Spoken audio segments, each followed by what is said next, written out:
A hoax email. So we've got a group known for perpetrating stunts. And here we have our vaunted and respected state-controlled media falling for it without even checking it out. The internet is just a sewer. It seems to me they get most of their news from that sewer these days. We're here with this special file-sharing edition of The Yes Men Fix the World.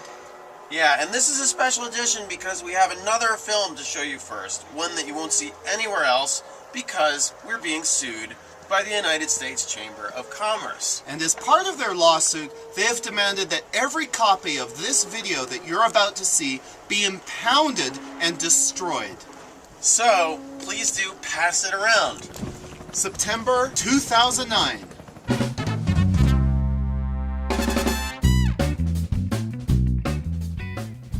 Back in September, we were working with a bunch of climate change activists to plan an event in Washington, D.C.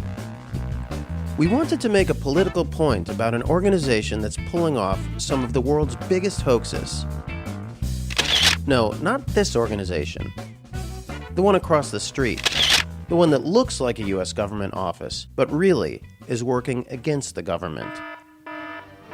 In reality, the U.S. Chamber of Commerce is a large corporation that is reported to lie to the public on behalf of even bigger corporations.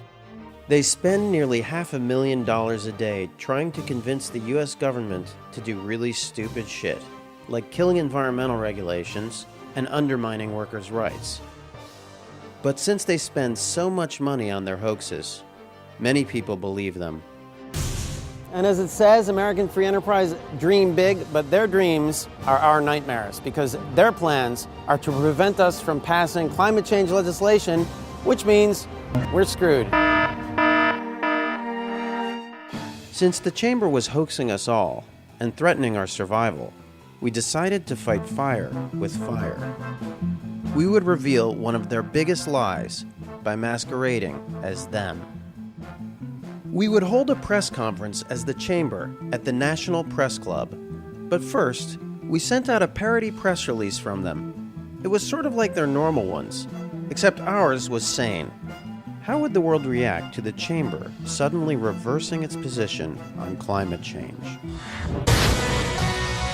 Bit of reversal on climate change from the U.S. Chamber of Commerce. It will reverse its position on the climate change bill and wants a carbon tax, if you will. All right, so the U.S. Chamber's denying it now. All right, so maybe not. Apparently it was a hoax. Either there is a group or some people or a person. Is there any involvement of the White House whatsoever? I couldn't even begin to go there, Larry, on that one. Today, the country's largest business lobby, the Chamber of Commerce, got punked. It began early this morning when a press release went out, purportedly from the United States Chamber of Commerce. Amazingly, the release said that the Chamber would now support this legislation that it's spent months fighting against.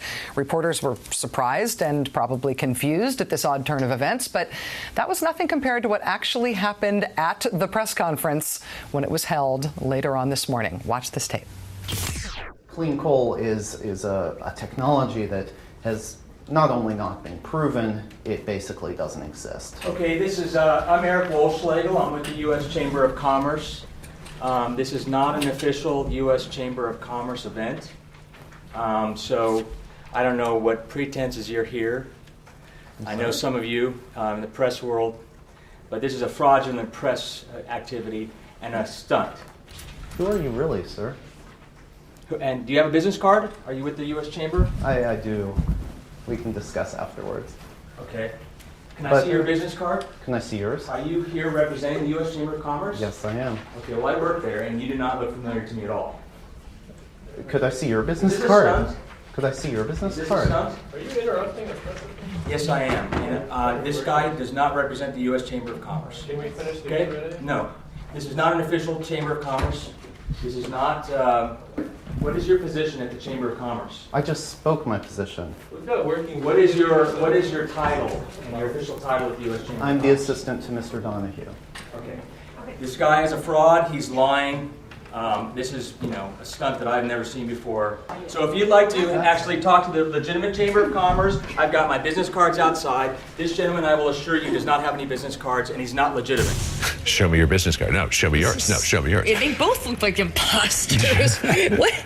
It's You got a business card? It's so weird, though. But you don't look familiar. The U.S. Chamber of Commerce says it was victimized. Victims of a hoax by environmental activists. They said public relations hoaxes undermine the genuine effort to find solutions on the challenge of climate change. A hoax actually led to the chamber admitting that there is a challenge for climate change. It seems like a good first step. So next up, hoaxes about poverty, violence, education. Hunger. The big education hoax. We've got a big education hoax in this country. The hoax is a good first step. Yeah. So that's the story, folks.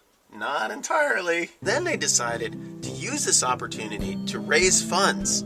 They put out Google ads. You'd click on that, and it would take you to a page from the U.S. Chamber of Commerce asking you to give them $250 to help defend themselves against us. It gets even funnier. They not only use this opportunity to fundraise, but then they decided to sue us. And by the way, we're being defended by some of the best lawyers in the world. We're being defended by the Electronic Frontier Foundation. Go to EFF.org to check them out. Wait. There's another punchline. Not only did Fox pick up our release, not only did Volschlegel come and interrupt our press conference, not only did the Chamber of Commerce try to raise funds off this event, and not only did they sue us, not only did they sue us, but they actually changed their policy 2 weeks later. Just today, the Chamber of Commerce changed positions, not courtesy of the yes men with that stunt in Washington a few weeks ago. But they're now saying, surprisingly to me, and I'm glad about it, that they want to get legislation, and they're now working with the sponsors of the bill. Gore saying it didn't happen because of the yes men is kind of the highest compliment we've ever been paid, I think. So if you're interested in people maintaining their freedom of speech, EFF.org is a very good organization to support. And also, if you're interested in basically more mayhem of this sort, please do go and see the yesmen.org/lab. That is theyesmen.org/lab, where you can find out about the Yes Lab. The Yes Lab is a thing we've launched to try to make this happen a lot more. To pass this film around to other people, because the U.S. Chamber of Commerce wants people not to see it. Yeah, that's reason enough as far as we're concerned. The Chamber of Commerce needs the support of every American who gives a damn about free markets, private property, and fears creeping fascism. This country cannot afford for the insurance industry to cave. This country cannot afford for the Chamber of Commerce to cave. The Chamber of Commerce has been screwed.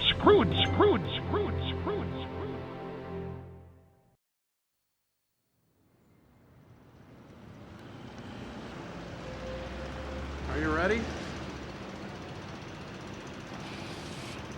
I'm extremely happy to be here because today is a very historic occasion for all of us at Dow, and I am grateful. Let's walk that way.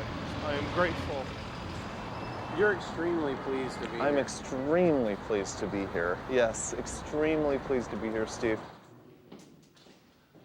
This is my friend Andy.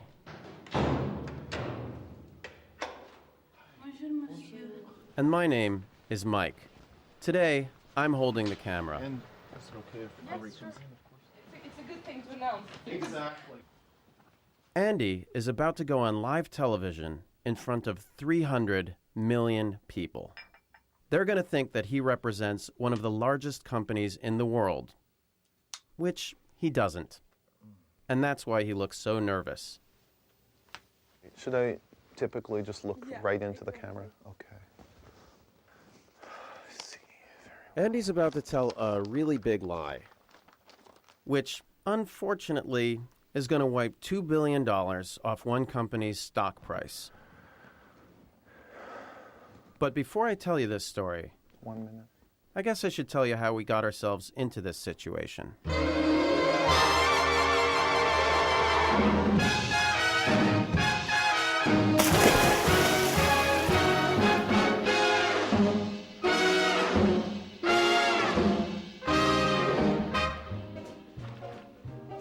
Forget your troubles, come on, get happy. You better chase all your cares away. Shout hallelujah, come on, get happy. Get ready for the judgment day. The sun is shining, come on, get happy. The Lord is waiting to take your hand. Shout hallelujah, come on, get happy. We're going to the promised land. We're heading across the river. Wash your sins away in the tide. It's awesome. Hi. My name's Mike. And I'm Andy. And this is a movie in which the two of us Fix the world. Forget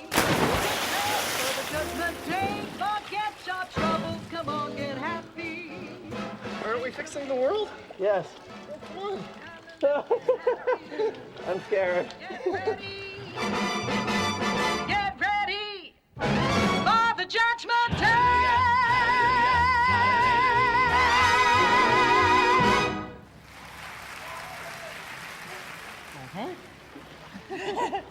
Now what? What we do is pass ourselves off as representatives of big corporations we don't like. We make fake websites, then wait for people to accidentally invite us to conferences. My name is Fred. I'm from Halliburton. My name is Hannaford Schmidt. I'm with the World Trade Organization. I'm from Arizona. My name is Francisco Guerrero. Oberlu Hockmax. Hundreds of oil and gas executives were duped today. Louisiana officials are taken for a ride by the Yes Men. The Yes Men? The Yes Men, anti-globalization activists that travel the world pulling pranks at corporate events. A bunch of lefty protesters. World-renowned troublemakers. Sick, twisted, cruel. And what they do is really to take absurd ideas, and they present these ideas in all seriousness. The group has done this many times before. They have a track record of getting away with it. So, how did this happen? Equity International says the imposters showed up. At home in our underground headquarters, it was time to start planning our next mission. Raged on. Tens of thousands of Iraqis have died. Worries are growing among top government and business leaders about the surge of food riots. Markets continue to shake. Unemployment is up. The oil companies reported the highest profits in the history of the world. But with so many things going wrong, who should we go after next? We got our answer when a text message arrived.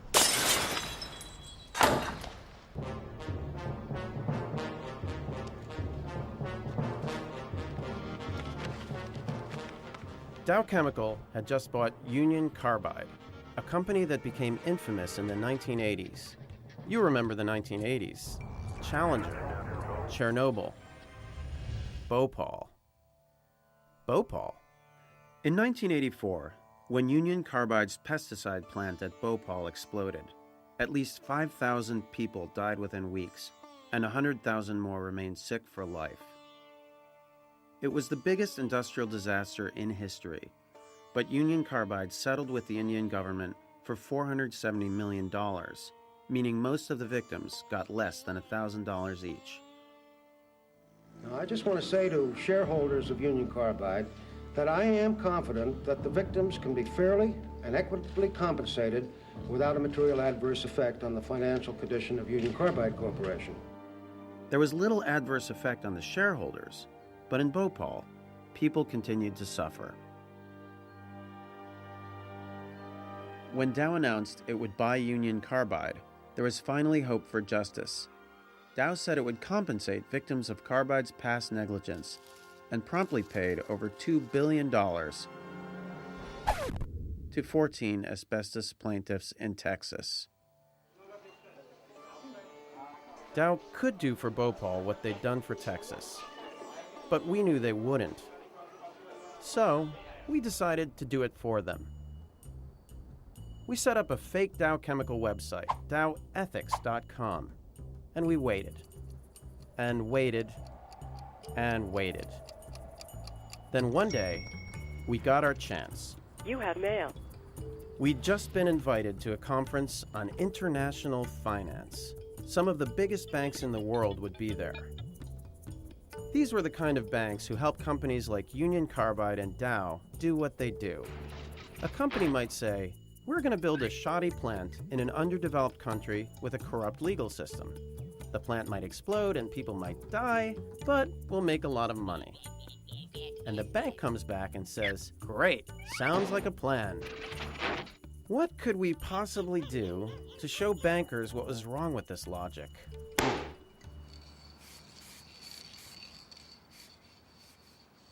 So right now I'm painting Gilda, the gilded skeleton, actually the golden skeleton that we're going to use in the Dow Chemical lecture in London at a financial services conference in just a few short days.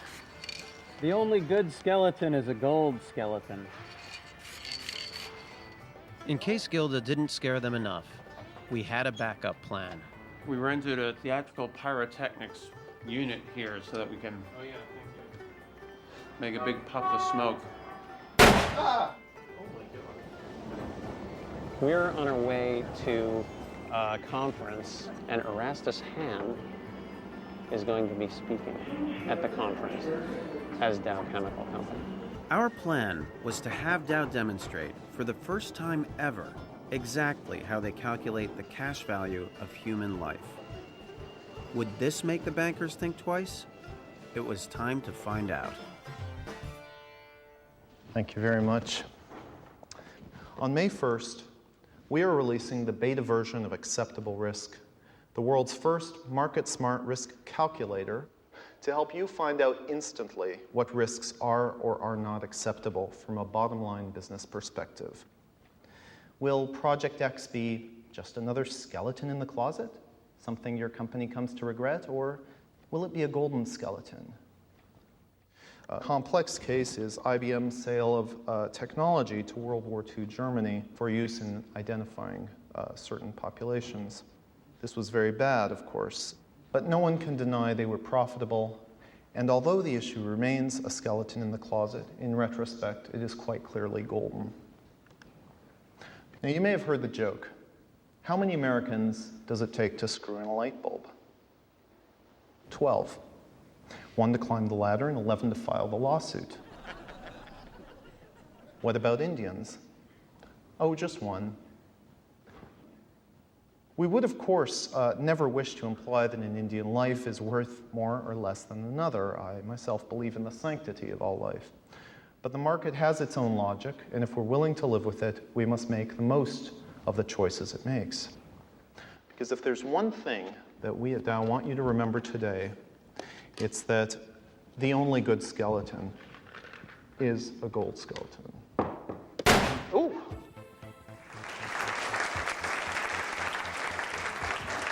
Surprise. This is Gilda. She's the mascot for the Dow Acceptable Risk program.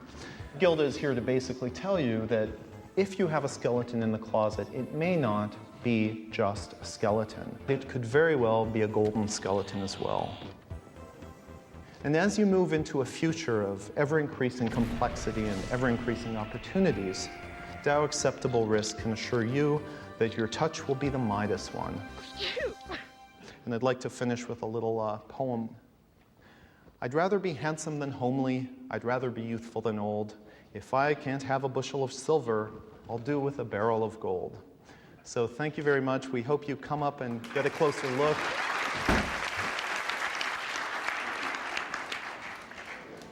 Thank you. Oh, thank you for having us. Thank you. Thanks. Thank you very much. Here's a keychain.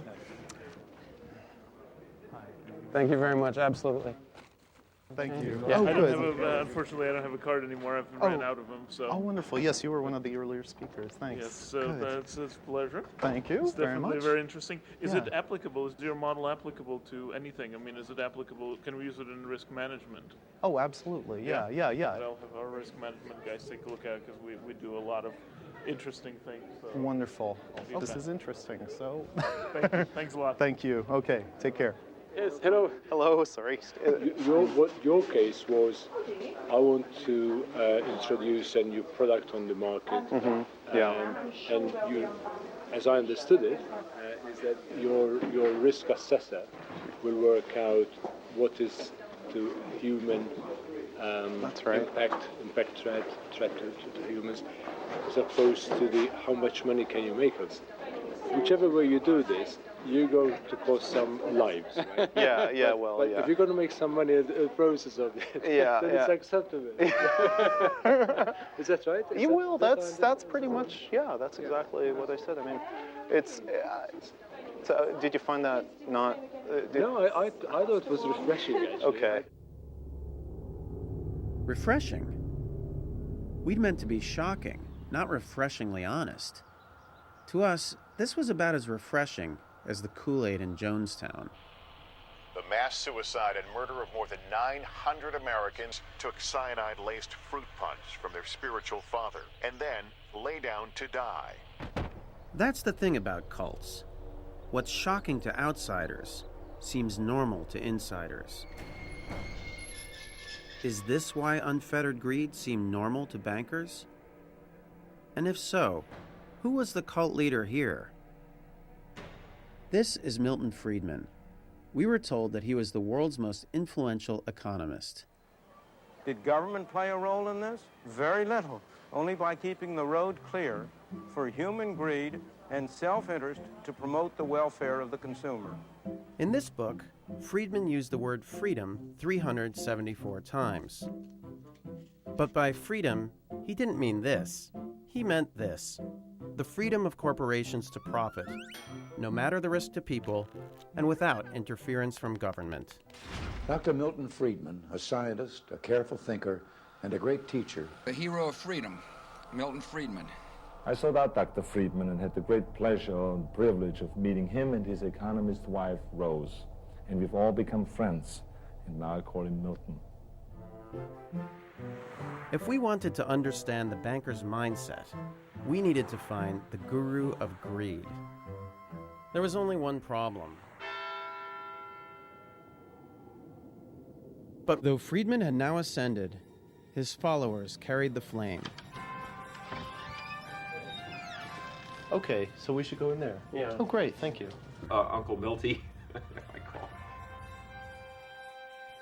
These guys belong to free market think tanks, which have spent billions of corporate dollars trying to make us all believe that if we just let corporations do what they want, everything will work out great. We're kind of on a quest. We want to fix the world, and we want to know how to do it. Private property, rule of law, and a market unrestricted by government regulation and control. When we see companies demonized, we should work against that. When we see the free market system castigated, we must work against that. More wealth leads to greater efficiency and greater innovation, and basically all good things. Wealth. Money. Privatization. Wealth. Money. Individualist freedom. Privatization. Free markets. Ownership. And a great deal of money. Capitalism and freedom. Wealth and prosperity. We were getting the message, and so were millions of others. These guys spread Friedman's free market gospel by any means that they can, like speaking to Congress, viral videos, and guest spots on Sunday morning talk shows. They claim to have derailed the Kyoto Protocol and to have helped destroy regulation around housing, banking, energy, and the environment. They agreed to meet pretty much anyone with a camera, even us. You see there's a blue screen behind you. Mm-hmm. What would you like to be put in front of? A planet Earth. Oh, cool, a blue screen. I'd say the Jefferson Monument. How about Jefferson Memorial? It's more. It's already taken. Oh, it is taken. Somebody asked for But that. I'm sure you have a good backdrop of Washington. Don't put me in front of anything in Washington. I hate Washington. Put up a scene in outer space or something, you know. I would say a world in which man is treated as an end in himself rather than a tool to be manipulated by those with political power. How can we represent that? Is there a single image or a series of images? I think that the images are of men, just the prosperity of free men following what their hearts and desires lead them to. I think we can find that. That sounds good.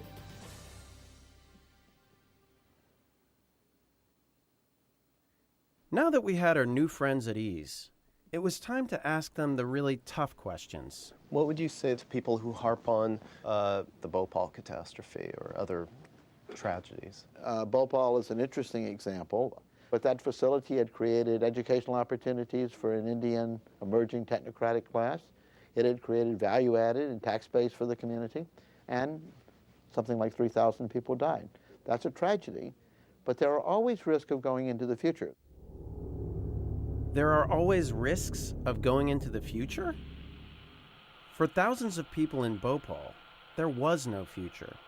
At least the Jonestown suicide cult killed only themselves. The free marketeers seemed willing to put everyone else at risk.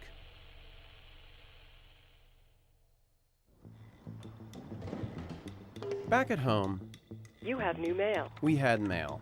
Turned out our Dow site was the gift that kept on giving. This time, it wasn't a mere conference. We'd hit the jackpot. The BBC, perhaps the world's most respected news organization, was doing a big broadcast about Bhopal, and they wanted to know whether Dow might finally clean up their mess. The interview, they said, would be broadcast to 300 million people. This was what we'd been waiting for. To the BBC's great surprise, Dow emailed back to say they would be delighted to speak publicly about the catastrophe. As for us, 300 million people was about 1 million times bigger than any other audience we'd ever had. We were scared. So we asked the BBC if instead of coming to their headquarters in London, we could meet them in neutral territory, the original land of revolution.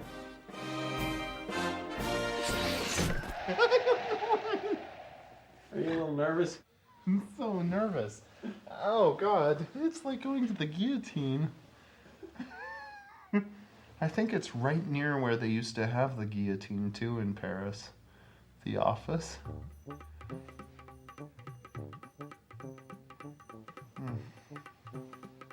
Yeah, I think it's the biggest thing we've ever done. This.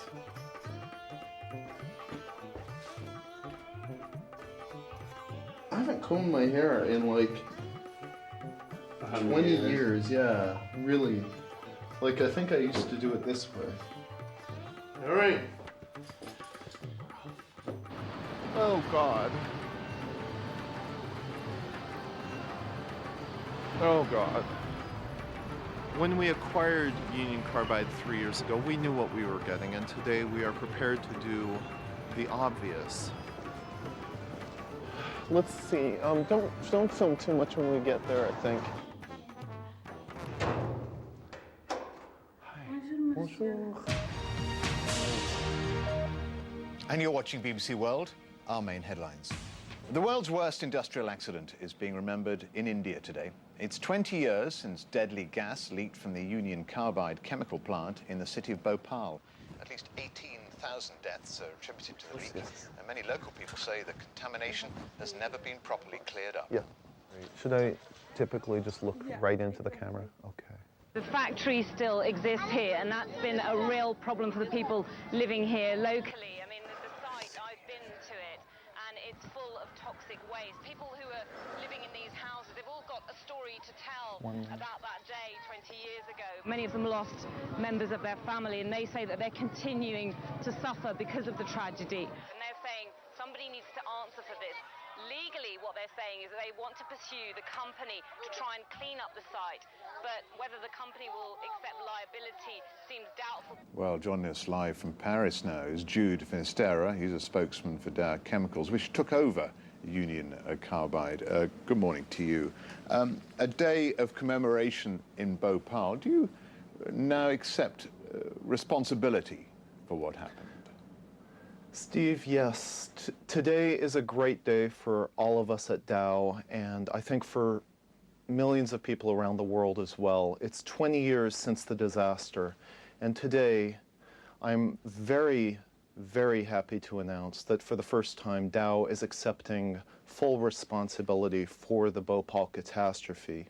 We have a $12 billion plan to finally, at long last, fully compensate the victims, including the 120,000 who may need medical care for their entire lives, and to fully and swiftly remediate the Bhopal plant site.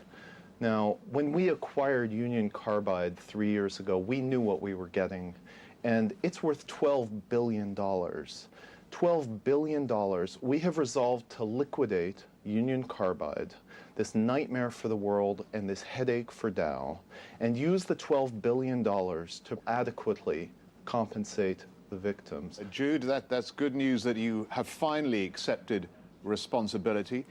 Some people would say too late. It's 3 years, Yes. almost 4 years on. When we acquired Union Carbide, we did settle their liabilities in the United States immediately. And we are now, 3 years later, prepared to do the same in India. We should have done it 3 years ago. We are doing it now. And I would also like to say that this is no small matter, Steve. This is the first time in history that a publicly owned company of anything near the size of Dow has performed an action which is significantly against its bottom line simply because it's the right thing to do. And our shareholders may take a bit of a hit, Steve, but I think that if they're anything like me, they will be ecstatic to be part of such a historic occasion of doing right by those that we've wronged. Just to reiterate what Jude Finisterra, the spokesman for Dow Chemicals, has just said, he says Dow Chemicals now fully accept responsibility for the events in Bhopal. Great. That's it? Well done. Great. Now they wanted Now you do radio. I can tell you one thing. We're not going out of business. We will continue to make profit. We will simply make slightly less profit than normal. But we are doing the right thing. We're comparing here, though, the value of money to the value of human life, and there is no comparison. It's a good thing to announce. For once, Exactly. I mean, how often does Dow get to, you know? It wouldn't be, I wouldn't want to be a Dow spokesperson otherwise. Good.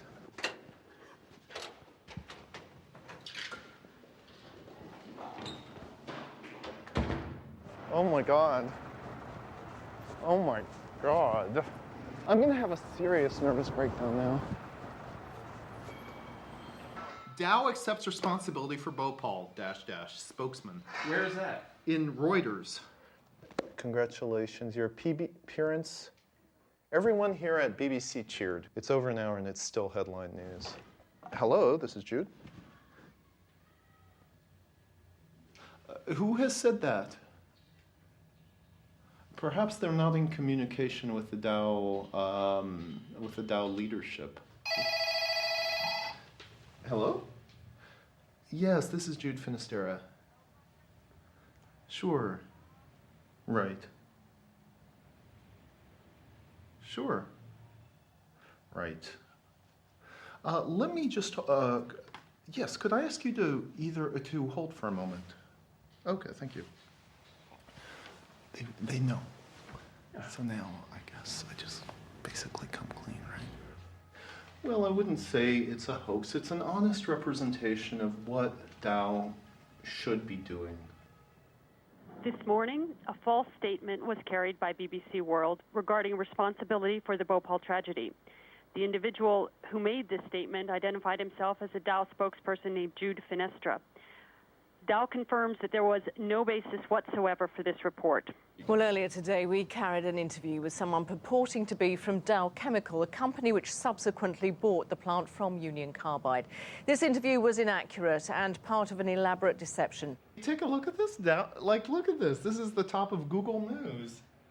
Dow said on Friday there was no basis whatsoever in a BBC World Report saying it had accepted responsibility for India's Bhopal disaster. That's a funny sentence. The hoax was an elaborate one involving a fake website. Dow Chemicals was quick to issue a series of statements denying all knowledge of Jude Finisterra. Also tonight, backtracking because of this man. We're going back to the BBC television studio right now that we were at this morning because they want to talk to us.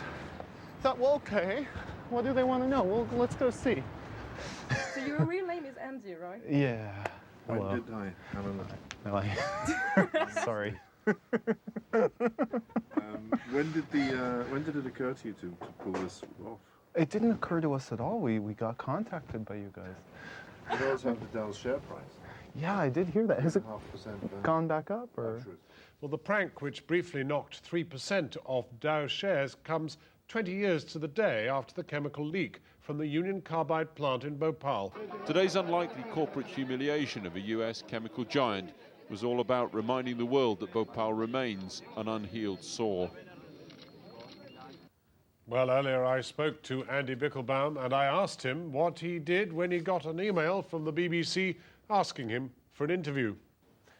Essentially, Dow has been promulgating a hoax by which they've convinced people that they can't do anything about Bhopal, that they cannot accept responsibility. And we wanted to prove that that was not accurate. I mean, it is nevertheless a pretty cruel trick to play on the people of Bhopal. Well, did you think about the people of Bhopal when you decided to peddle this stunt? Yes, we did. And well, that surely is the tragedy of today. You spring upon them the actual hoax that they actually suddenly believe that they have got a payout from Dow, and then, you know, an hour or two later they find it's untrue. Let's put this in contrast. I mean, we may have given two people 2 hours of false hope. Dow has given them 20 years of suffering. I mean, this is what we're faced expecting with. the next knock at the door to be Dow's lawyer? No idea what Dow will do. Dow's lawyers didn't call, and millions of people learned for the first time that 20 years on, Bhopal was never cleaned up. But the media also reported that many of the victims in Bhopal cried tears of joy upon hearing the news, and were then bitterly disappointed. Had we actually upset the people we'd meant to help? There was only one way to find out. Here we are, we're in India. Hey! And this is Bhopal. Bhopal is a big city. There's over 1 million people here. Unfortunately, we heard from a lot of news reports that the victims here in Bhopal were extremely upset because we had raised false hopes about them actually getting some compensation after 21 years. What do you think they'll do? Well, I don't know. I mean, what's the local custom here? I mean...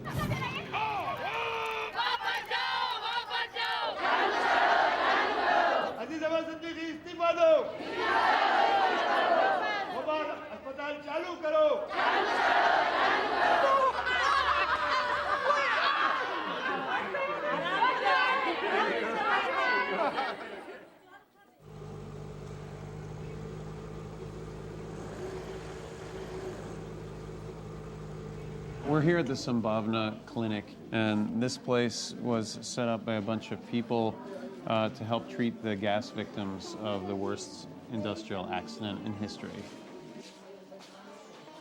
So patients come in from here. This is a forum, basically, where we determine their history of gas exposure, but how far they were living, or were they sleeping in a tent that night, and then their severity grade is determined. These are some of the disabled children, and every system of the body has been affected. You know, the musculoskeleton, the nervous system. 40% of the women coming here under 40 have menopause. Yeah. This is Hey, oh my God. Hey. We got the news that Dow is willing to pay $12 billion. I mean, first we felt the news was too good to be true. And Dow was too bad for the news to be true. Yeah. But still, we thought maybe it is true. Maybe they've just seen sense in this. Yeah. I mean, for about an hour, we were under that impression. Yeah. Did people cry with joy? I cried. Oh, no. I know, lots of people cried. Were you kind of angry at first, though, when you heard it was a hoax? No, I wasn't angry. No. Wow. You think it was worth it? Totally worth it. Okay. We are saying no more Bhopal. What people have gone through here, no one else in the world should go through this. I think we're in Shivaji Nagar, and it's been a little bit of a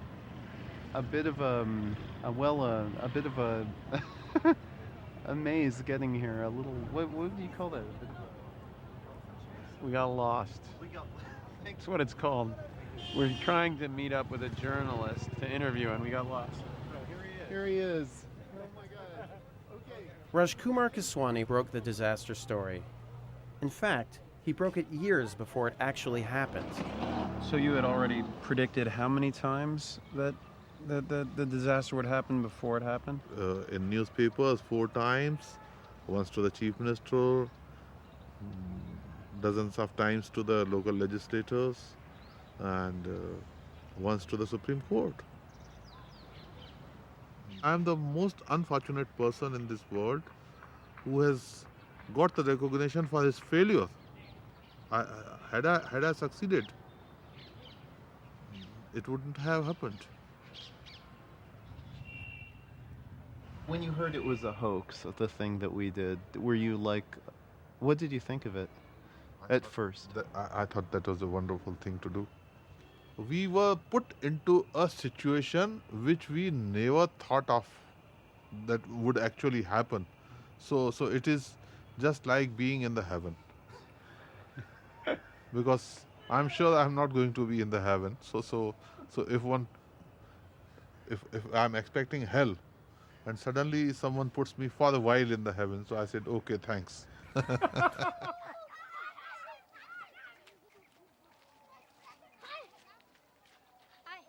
20 years since the disaster, the poisons left behind at the plant were still leaching into the groundwater.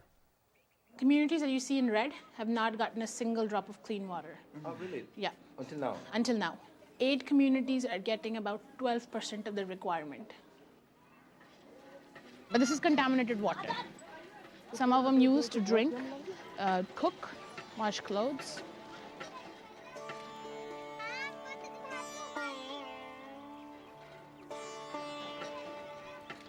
Dow could clean up their mess, but they didn't. Instead, they spent tens of millions of dollars on an ad campaign to clean up their image. For each of us, there's a moment of discovery. And just then, in the flash of a synapse, we learn that life is elemental. And in the dazzling brilliance of this knowledge, we may overlook the element not listed on the chart. Its importance so obvious, its presence is simply understood. The missing element is the human element. And when we add it to the equation, the chemistry changes. The human element is the element of change. The human element. Nothing is more fundamental. Nothing more elemental.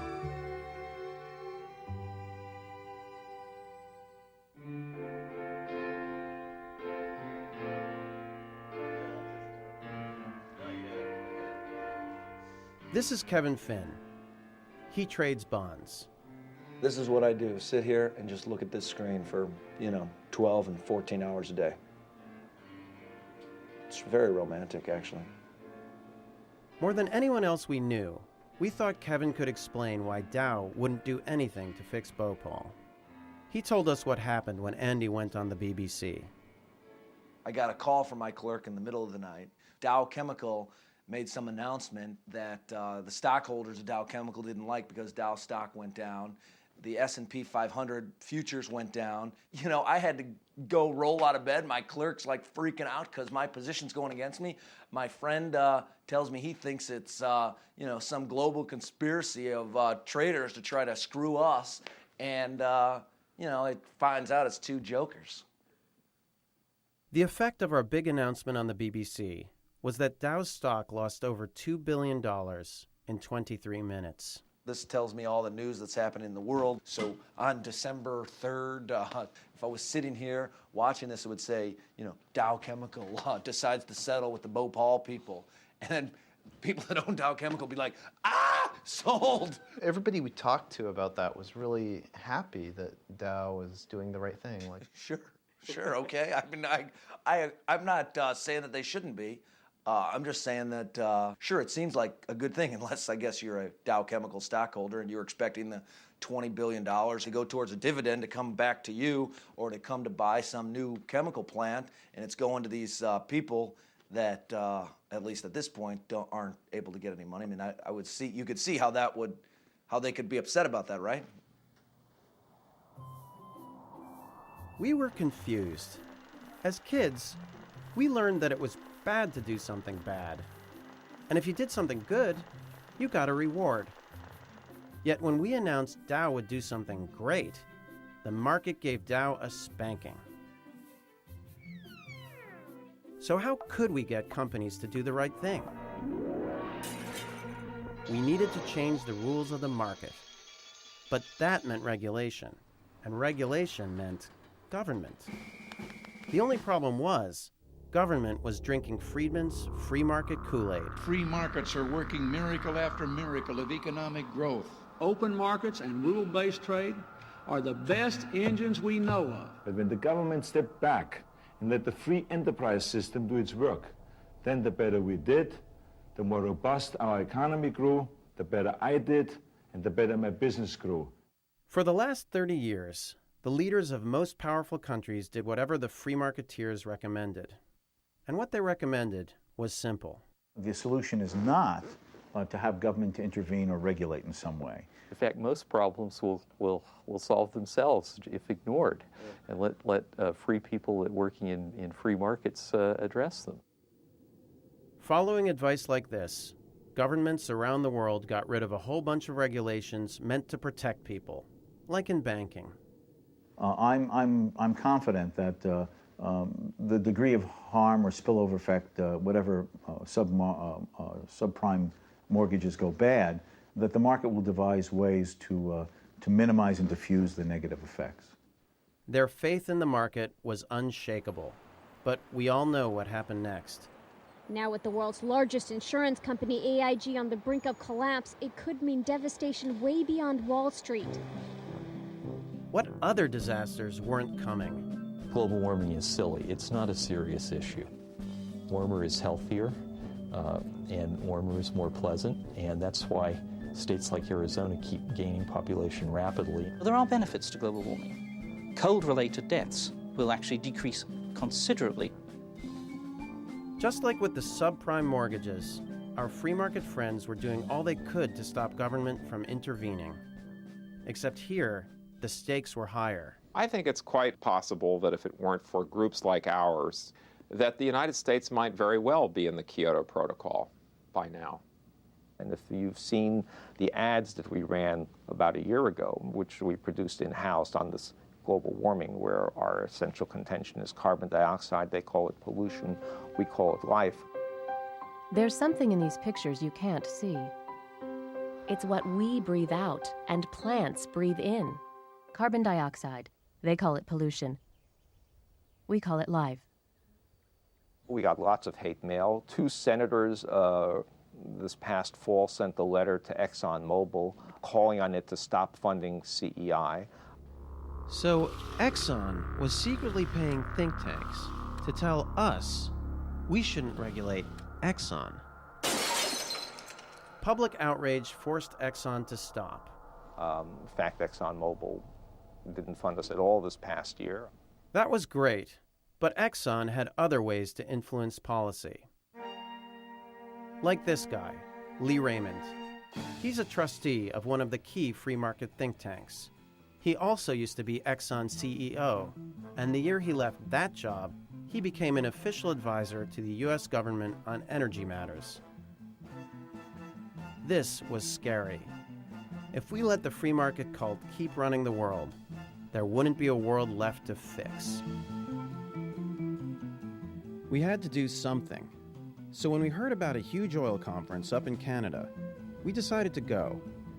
Posing as a big PR agency, we offered them Lee Raymond, Exxon's ex-CEO, as keynote speaker. They jumped at the chance. But what they didn't know is that on the day of the talk, Raymond would be suddenly unavailable, and an assistant would step in to replace him. Okay. Yep. This keynote speech will attract substantial media coverage and will be one of the major highlights of Go Expo. What would we do to shake this audience up? It would have to be more shocking than anything we'd done before.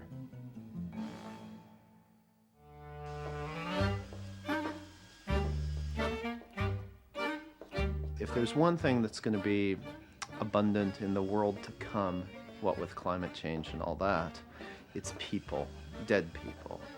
This is a pilot program to use that fuel. It's called Vivolium, and here we are, making Vivolium.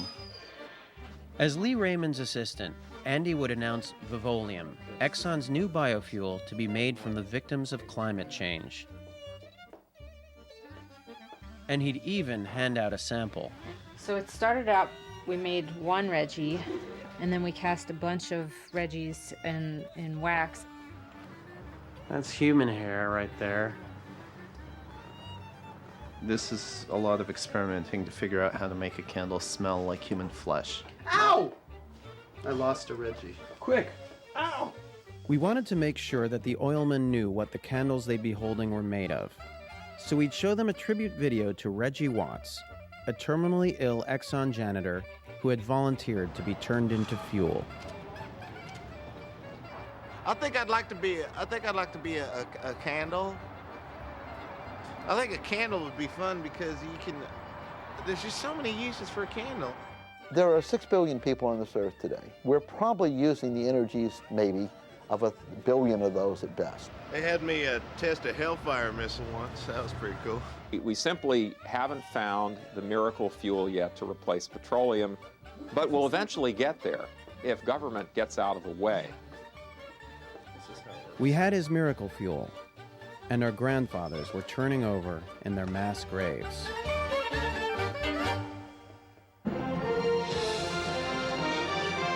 CTV News with Barb Higgins and Daryl Chance.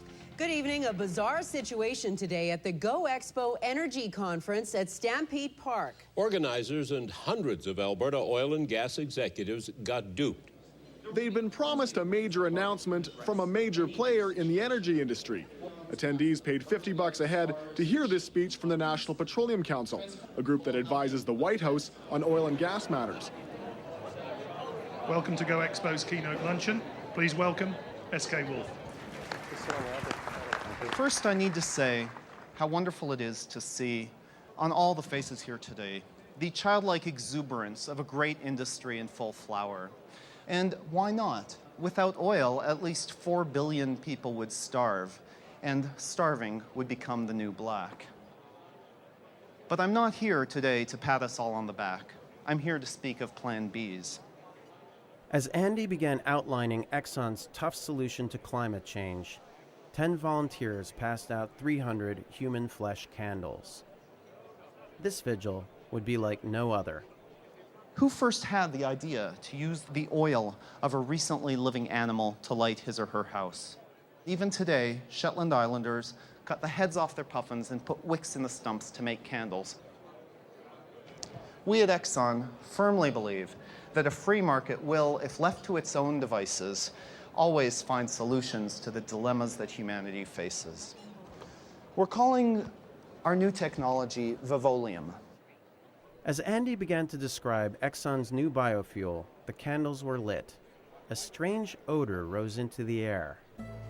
What you see here is an artist's rendition of an advanced large-scale plant. The Vivolium feedstock is renewable and unprecious and responds to the need of a shrinking market with greater supply. The dance of capital appears in full flower. Finally, it was time to introduce Reggie Watts, the dying Exxon janitor who had volunteered to be turned into fuel. And now we begin the tribute video to Reggie Watts.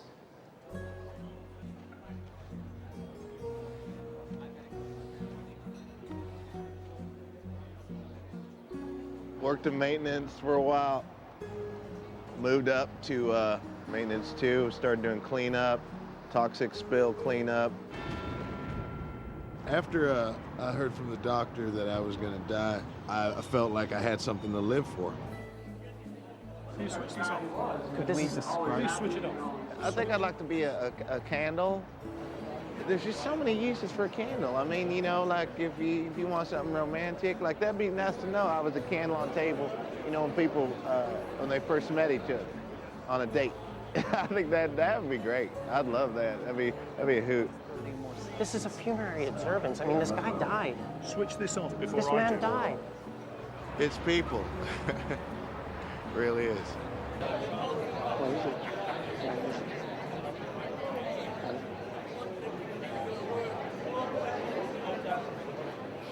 Thank you very much, gentlemen. Thank you very much. I'm very sorry, but we've been cut off. Apparently, we're not allowed to have a funerary observance for a man who's died to make a product possible. And I'm being, are you allowed to do that to me?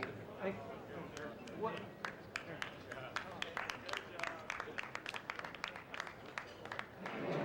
Reggie Watts was an ExxonMobil employee, and these are actually 30 or 40% from his actual flesh. So this time it is 80%? 80%, I'm The sorry. remaining 20 is from what? The remaining 20 is just, you know, bonders to keep it together. We have to think in such a case. What are your credentials with ExxonMobil? What is it? What part of his body? Please, sure. So if he's not with Exxon, not with National Petroleum, nothing? Boy, oh boy. They better screen them guys a lot better before they let him out. Now, thank you. Hey. Shut it down. Don't touch my camera. Shut it down. Now. Had we actually made the oil people think about what they were doing? It was hard to tell, and there wasn't much time left to figure it out. Big oil was already destroying the planet, and not just by speeding up climate change.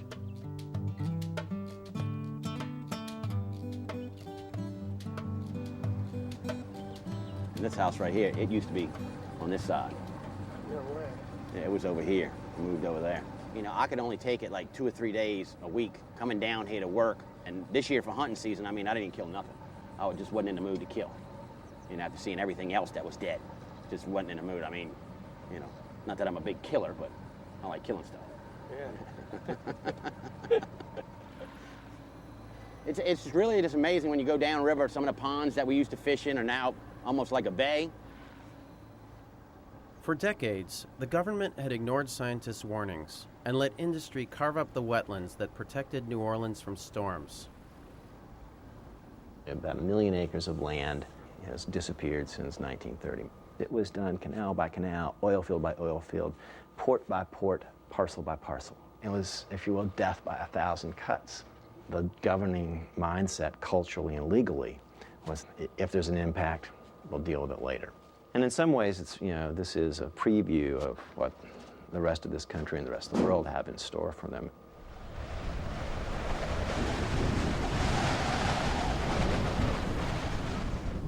When Katrina hit, the wetlands weren't there to diminish its force, and the levees didn't stand a chance.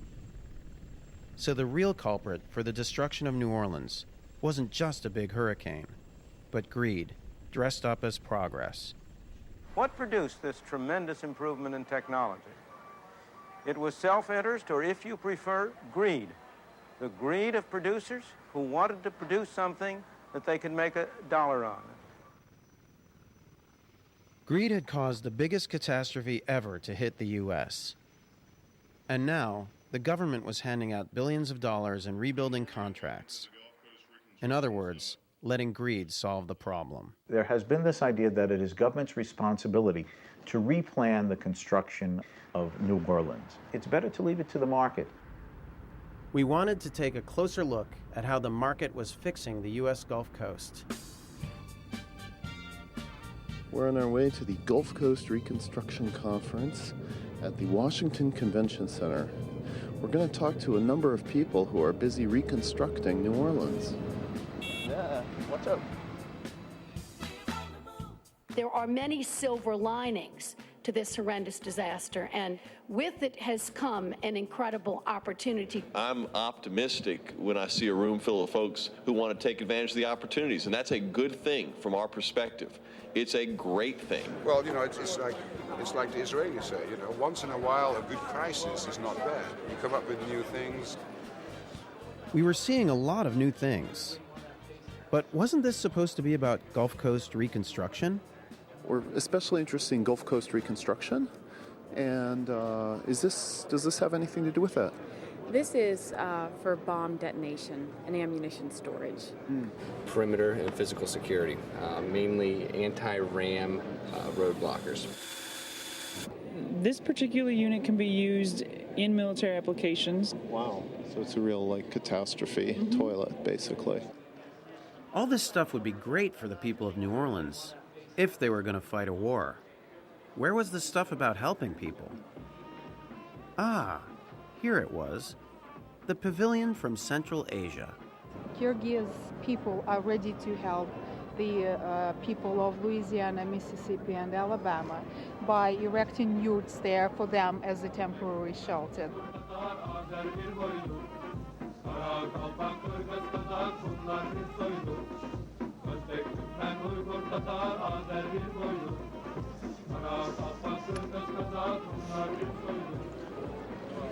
And here's the yurt. Oh my God. This is it.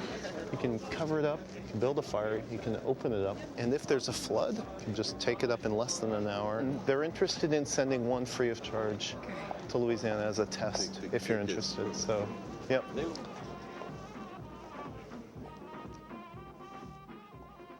The yurt was the only solution here about helping people, but the government reps didn't seem very interested. There's no money in yurts. We decided we could outdo everyone at this conference and beat the free market at its own game. We would invent the ultimate disaster technology, a device so sophisticated it could protect anyone from pretty much anything. But it would cost so much that only the richest businessmen could afford it. They kind of just flatten out. Yeah. The only question was, what company would make such a thing? You've got to think Halliburton. For they are the ones who do the research to make the mud, to build the tool, to run in the well, to make the test, to log the zone, to set the packer, cement the pipe and fire the gun, to perforate, to pump the gel that carries the sand, that props the frac, completes the well to produce the crude that runs the world for all the people all over the earth who live in the house that oil built. Halliburton has been the world leader in extracting profit from every kind of disaster. They made billions off the first Gulf War and its sequel, and hundreds of millions off Katrina, all paid for by the U.S. government, whose vice president was once their own CEO. Find the big red, find the big red, find the big red, hustling on. If anyone could make a killing from total disaster, Halliburton would be the one. This morning, we got up really early, drove up to the very fancy hotel, which shall remain nameless because they threatened us if we used the material with their name. But you know, what's it called basically, the hotel? Ritz-Carlton. Ritz-Carlton, that one. How you doing? I'm Northrop Goody. I'm here with Halliburton, with Fred Wolf. I'm just helping demo a product. So, would either one of you mind helping us demo the suits? We have 3 of them. So you have to actually step into it, pull it on. It's kind of like a coverall. You'll wear it? I'll wear it. All right, great. You're a good sport. You're a really good sport. The catastrophic loss conference was for insurance people. They knew numbers. and we were about to show them some pretty simple math.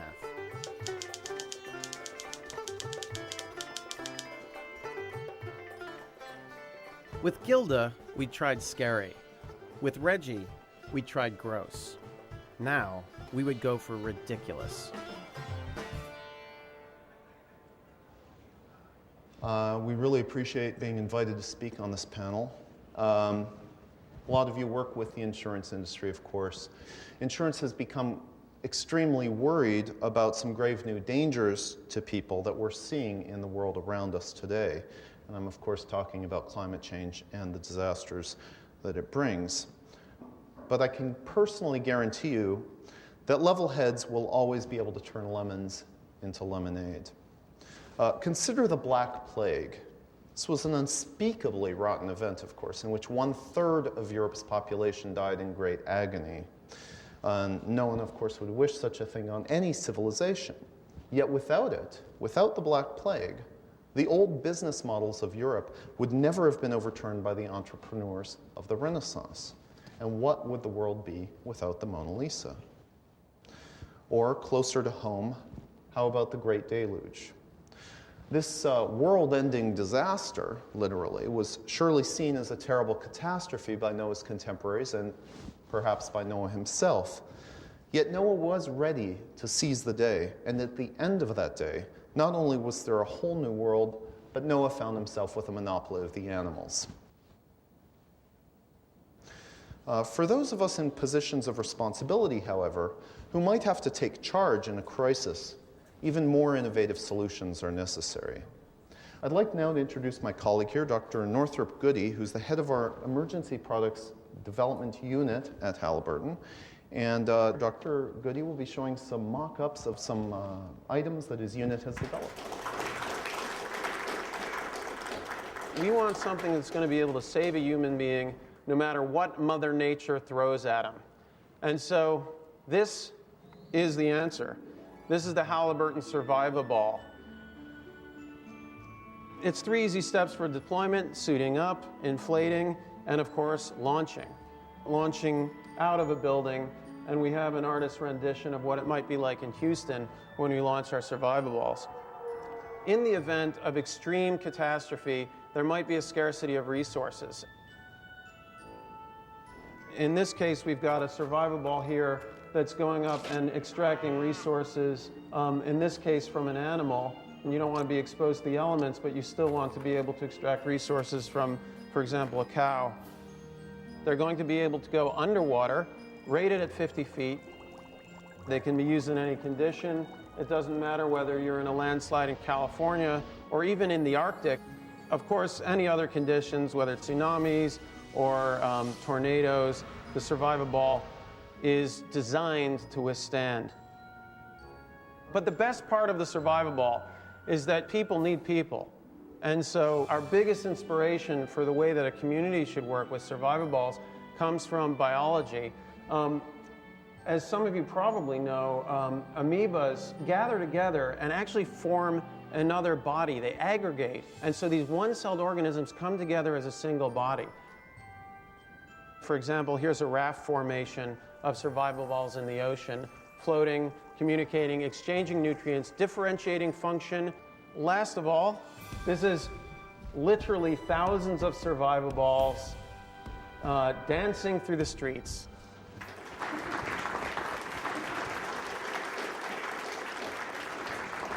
And we'll be happy to take any questions. So if there are any more technical ones for Northrop here or general ones.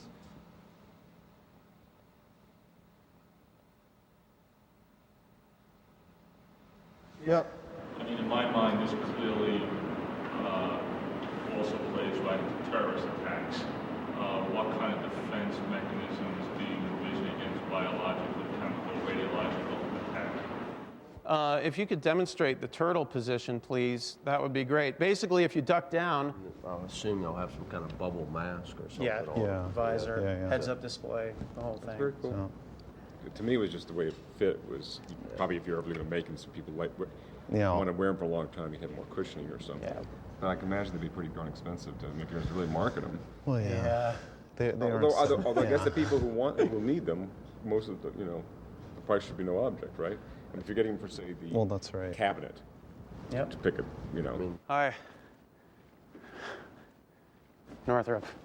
Gary, how are you? It's very interesting. One of the things that we're trying to do is modeling of terrorism around the world. So, and this is clearly, something that plays right into that kind of an event. Well, it does. That's it. It's supposed much more so than, Katrina. Yeah. Yeah. Well, I mean, We'd done all we could to show these people what sucked about letting greed run our future. Oh dear. But instead of freaking out, they just took our business cards. Well, wonderful, and if you want to take one of mine here. Our effort had been a failure. It's not very well articulated, really. And come to think of it, all of our efforts had been failures.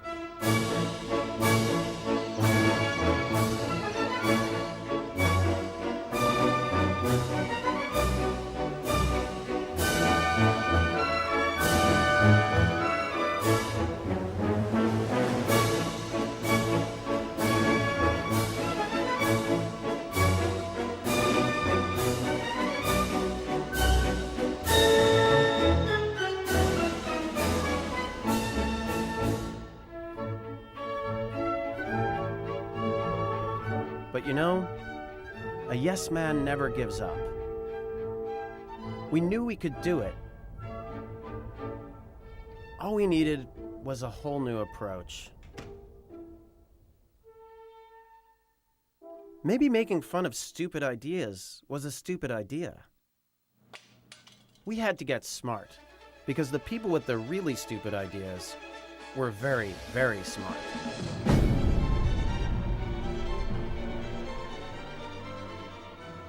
For Friedman and his followers, disaster was not just a chance to get rich, but an opportunity to push through all kinds of unpopular policies, like privatizing public schools, shutting down public hospitals, and kicking people out of their homes.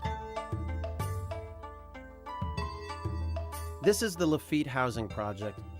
It survived Katrina intact. That was lucky for the thousands of residents who wanted to come home and rebuild. So what did the government do? They decided to tear it down. The disaster for us started after the storm. When people found out that you were going to be marooned in a strange foreign city, wanting to come home, and the government was going to take your home away. This was hours before the storm. When storms happen everywhere else, people get a chance to go back home. This home to us. Why they gonna take away our pride and joy? They don't know what people going through. The whole city that sort of washed away. Now you got to rebuild the whole thing. So part of what this was is if you ever had an idea that you couldn't get through before the storm, well, the storm meant that everything was, tossed salad. So if this idea had been roundly rejected by the city and by voters and whatever, but now's your chance to sneak on in. When residents tried to come home after Katrina, they found themselves locked out by HUD, the U.S. government's Department of Housing and Urban Development. The federal government came up with a program to dismantle public housing and privatize it, and that's what we're doing. And so you've got to develop a nice community so that the poor have an opportunity to live in an environment where people work, that they're part of the American dream, and you'll get a number of folks that are not used to the type of lifestyle that we all live, where trash is thrown on the ground or cursing off of the balcony. The idea really is to provide role models, essentially, for poor folks, right? Absolutely. On the BBC, we tried to show that companies could behave differently, and we learned that they couldn't until government made rules to control them. Yet even here in New Orleans, where help was most needed, government was also drinking the free market Kool-Aid. I believe in a market-driven process. Economics, capitalism is going to take over, and the marketplace is poised to respond. So the government didn't believe in government. We knew what we had to do. We would become the government, and we would find out what would happen if government did the right thing. We are preparing to go to the Gulf Coast Reconstruction Conference at the Pontchartrain Center in Kenner near the airport. You shouldn't drive. Okay. Here. So it's almost like we should be saying, we are facing a state of emergency. I'm going to speak as HUD, as the Deputy Assistant of the Secretary of HUD, who couldn't make it, and CNN is going to be covering it live. This conference was taking place on the first anniversary of Katrina. 1,000 contractors who were rebuilding New Orleans would be there. What's that? Megan's coming, Mayor Nagin. Oh my God. Mayor Ray Nagin coming just a bit more than we expected would happen. When we'd hatched our scheme, we told this guy, the conference organizer, that we represented Alphonso Jackson, the head of HUD. When the mayor and governor found out that Jackson would be there, they had to be there too. Once again, the keynote speaker wouldn't show up, but his assistant would. Would the mayor notice that something was wrong? And what would the contractors think of HUD's radical new approach to public housing, an approach that could cost them money and even put some of them out of a job? Please join me in welcoming Mayor Ray Nagin of New Orleans. And please also join me in welcoming Renee Oswin, the Assistant Deputy Secretary of the U.S. Department of Housing and Urban Development.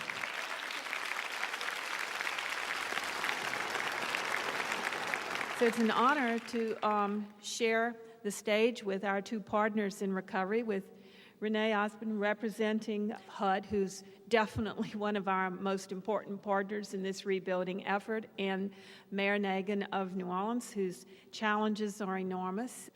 And I also want to stop and thank Renee, who's here from HUD. HUD has been an incredible, incredible partner with us. We are on the verge of doing some really unique things, some things that we could have never tackled in the city of New Orleans. And now we are poised and positioned to enhance public housing in the city of New Orleans. You know, there's lots of information out there, there's lots of misinformation out there, you know, but I have a fundamental belief that truth and lie cannot stay in the same place at the same time. Reminds me of a story I once heard. Truth and lie went swimming one day in Lake Pontchartrain. They went skinny dipping, so they laid their clothes on the banks, and they were out there having a really good time. And then lie all of a sudden jumped out the water, put Truth's clothes on, and started running down Esplanade, Elysian Fields Avenue. Truth got out the water, started running after lie. So ladies and gentlemen, what you had was a well-dressed lie being chased by naked truth. It's quite a tough act to follow, nothing like that to make you feel a bit naked, eh? Dear friends, it is with the greatest joy that I announce to you today a brand new Department of Housing and Urban Development. Everything is going to change about the way we work, and the change is going to start right here today in New Orleans. Until last week, our MO here at HUD was to tear down public housing whenever we could. Like many folks in Washington, we thought that the projects caused crime and unemployment. We were wrong. When we tore down St. Thomas and replaced it with mixed-income flats, only one of 27 former residents ever made it back, and the rest have faced many problems, in some cases even homelessness. It just didn't work. We won't make that error again. This afternoon, we will begin to reopen all public housing projects in New Orleans and allow these Americans to be part of their city once again. But opening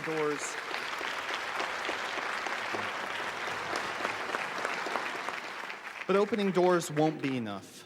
As you know, the main reason New Orleans was so vulnerable to Katrina was the destruction of the wetlands. I am very, very, very pleased to announce that Exxon and Shell have agreed to finance wetlands rebuilding from part of the $60 billion in profits this year. As J. Stephen Simon, Exxon Vice President, writes, ExxonMobil is earmarking $8.6 billion from revenues our company has made in this region so as to assure that ExxonMobil never again has a hand in destroying a large American city. Ladies and gentlemen, we will rebuild not just New Orleans, we will rebuild the American dream. Please come join us at the Lafitte Housing Complex for a ribbon-cutting ceremony immediately after the plenary session. This is what we're all here for, so let's make it happen. Let's bring New Orleans back.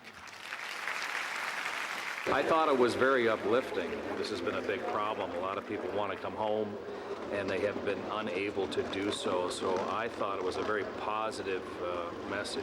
Well, very encouraging, and what's really encouraging in particular is not only getting people back home and helping them rebuild, but the recognition that we have to deal with Mother Nature, and that Exxon is going to make some significant contribution to restore wetlands. It's very encouraging. This was encouraging. When the contractors heard that the government was going to do the right thing, even though it might cost them some business, they cheered. Friedman was wrong. Greed alone didn't rule the world. Hi. What's CBS Radio, WWL? Mind if I talk to you? Absolutely. Oh, okay, thank you. And this time, we'd gotten away with it. Or so we thought.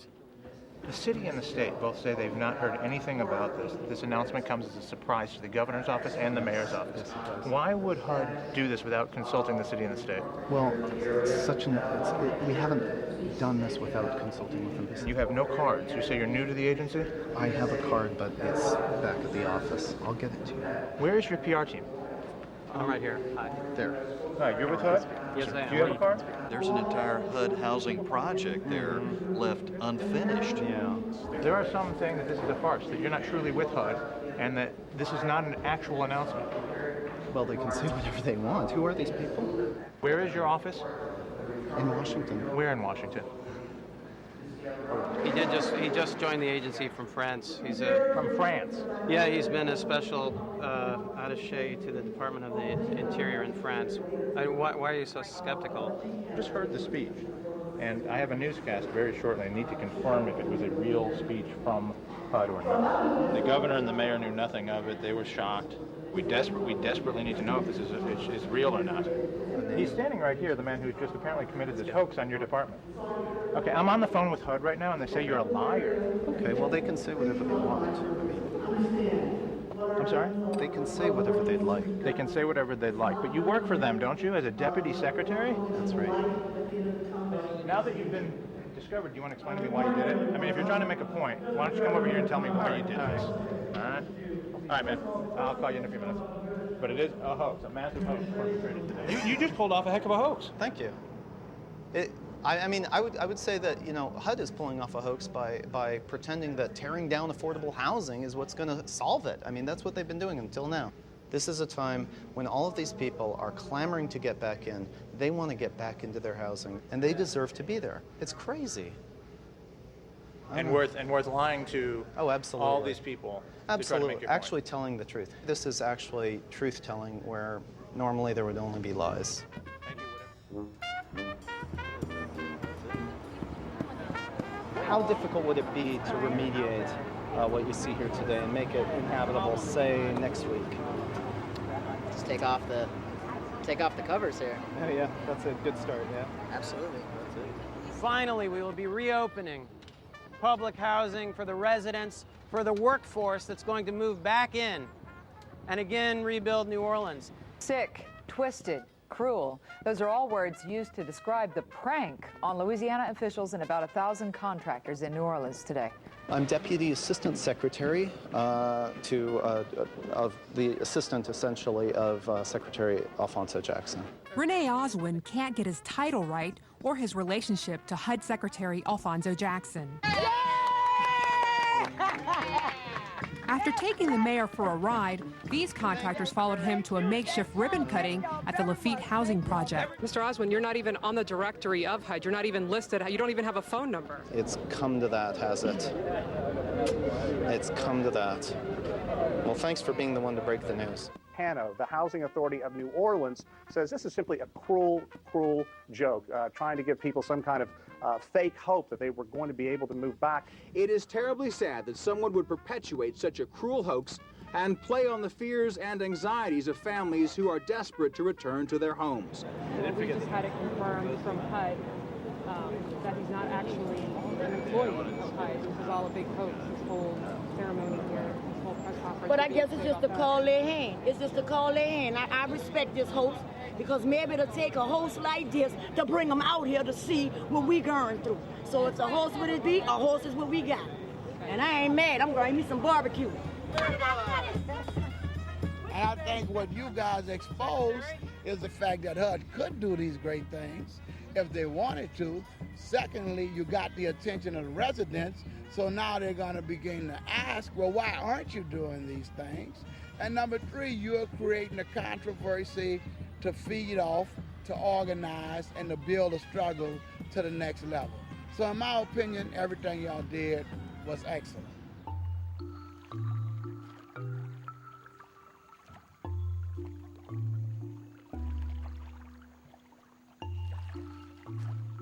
It had all been worthwhile.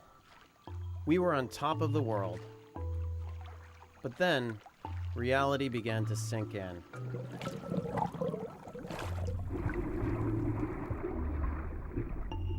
We'd made a splash, but we hadn't fixed the world. The free market was still destroying New Orleans. All over the world, people were losing their homes. Climate change kept getting worse. And in Bhopal, people continued to suffer.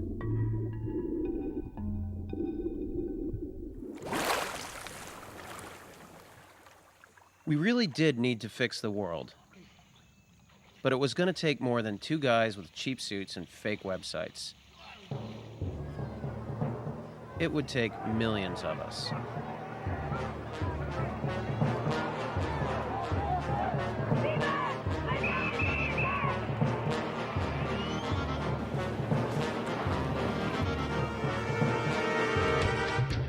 But even as old regimes were swept away, we knew that real change wouldn't come easy.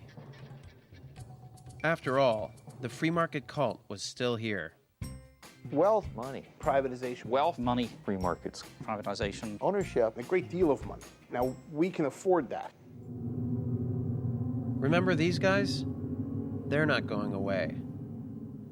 And neither would we.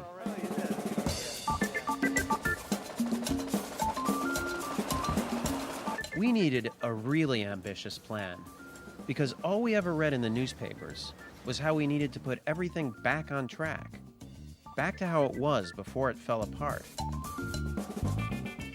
But how it was the problem. We needed to show what real change could look like. So together with a whole lot of friends, we would blanket Manhattan with 100,000 copies of our very own newspaper. We'd call it the New York Times. Except our New York Times would be a little bit different. Ours would be set 6 months in the future. It would show what could happen if we set our imagination free.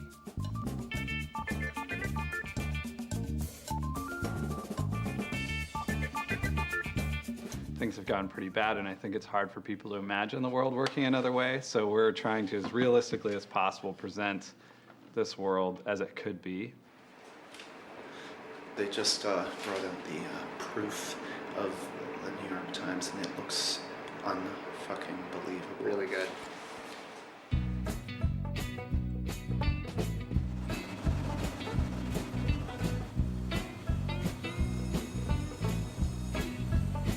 The obvious question, how the heck did you do it? Andy, you want to start? How long were you working on this thing, and how many of you? Well, there were a lot of us. It wasn't just the Yes Men, it was a large group of people. We were just one of many groups. It was an idea that sparked a lot of people's imaginations. They wanted to see this happen. And that's sort of the message of the paper as well, is that, great, we elected Obama, and that's fantastic, but now the real work begins. The idea was to put out something that was optimistic, that says, we can do all these things. Why not? We created the system that we have now, so why not create a good one instead? Wow. Very good. Let me tie you up. This is the big day. 7 a.m. rush hour. This is the time to get the papers out there. 3 times. Special issue. Special issue. Free New York Times. Edition of New York Times. Free New York Times. Is this real? It's fake, right? Who publishes this? Can I grab another one, please? What? What? National Health Insurance Act passes. The Patriot Act repealed. Maximum wage law succeeds. Good luck with that one. This is too good to be true, but it's not impossible. It's a dream newspaper, right? It's like you wake up and all the things that you wanted became the news. The war's over! Our fake news was a hit. But would the real news pick it up? You don't work for the New York Times. Who is it that you work for handing this out? A guy named John Smith? who? Yeah, John Smith. John Smith. It's a New York Times special edition. Is there anything wrong with it? I mean, yeah, it's not the New York Times. Extra, extra, read all about it. The New York Times declares the war in Iraq is over. Some commuters got their hands on what looks like a special edition of the New York Times. As you might have guessed, though, it's a fake. Eine New York Times in die Hand gedrückt bekamen, trauten jedenfalls ihren Augen nicht. Джордж Буш отдан под суд, а Кондолиза Райс приносит официальные извинения за недостоверную. We printed a paper with the headlines that we'd like to see. So if these are the headlines that people were so excited to read this morning, let's make them happen. I think we have to exercise some muscles we either don't have or that have atrophied or something. A civic muscle, a thrifty muscle, a generous muscle. We've got to take back our government. March into City Hall and say, here, we've got the solutions. We can think of the different ways that we can contribute to a movement that says business as usual is unacceptable because people are being hurt and we're not going to play the role, the subservient, routine role that we usually play. Let's go.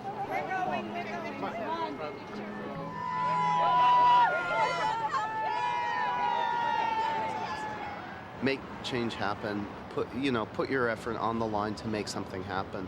And that's what kind of we did here. And, maybe it's what, it's kind of, oh boy. No, I know, yeah. Well, and if a few people at the top can make the bad news happen, then why can't all of us at the bottom get together and make the good news happen for a change? I mean, for real.